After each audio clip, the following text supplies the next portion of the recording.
Good morning student.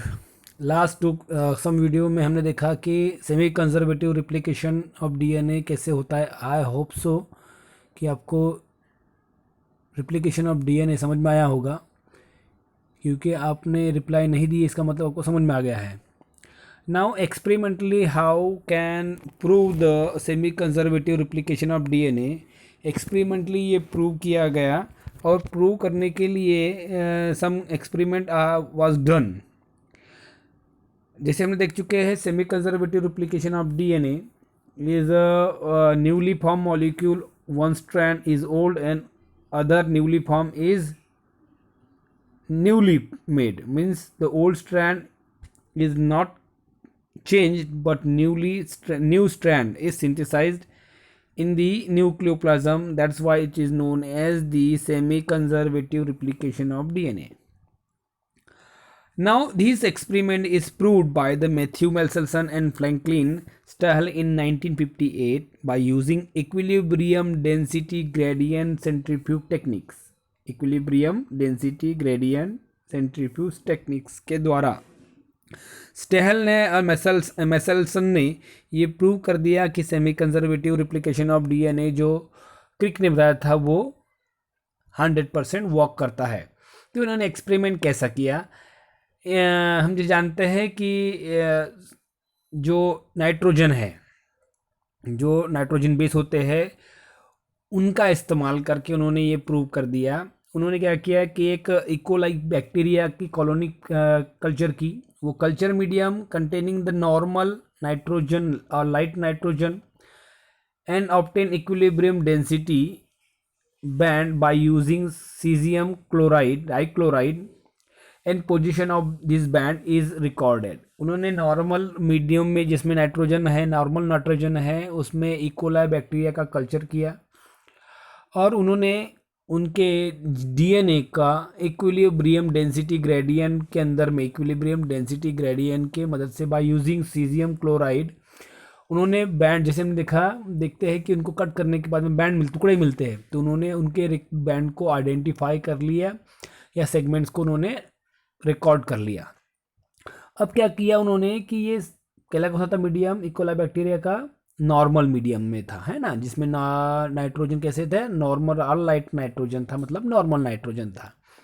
अब उन्होंने दूसरा एक मीडियम बनाया, उसमें हेवी नाइट्रोजन का इस्तेमाल किया।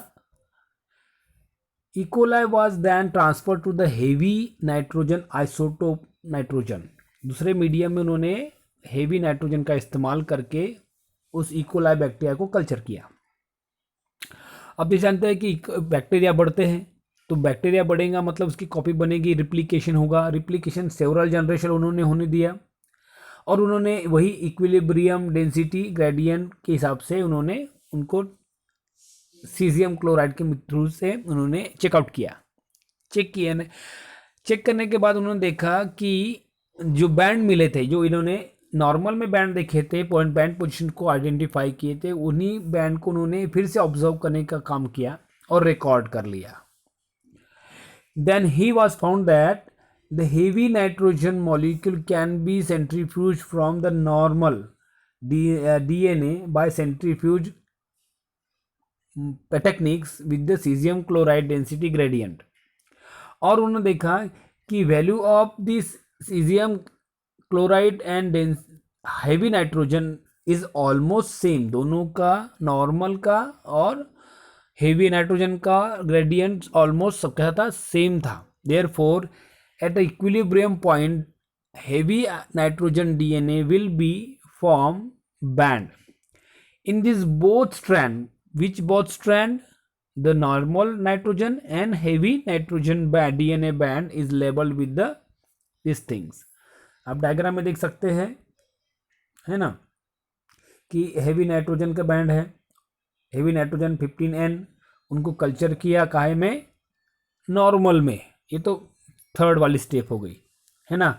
पहले में क्या बोलता है उसने कि नॉर्मल को कल्चर किया तो नॉर्मल बने, हेवी को नॉर्मल में किया, सॉरी नॉर्मल को हेवी में किया तो हेवी प्लस नॉर्मल दोनों मिक्स हो गए।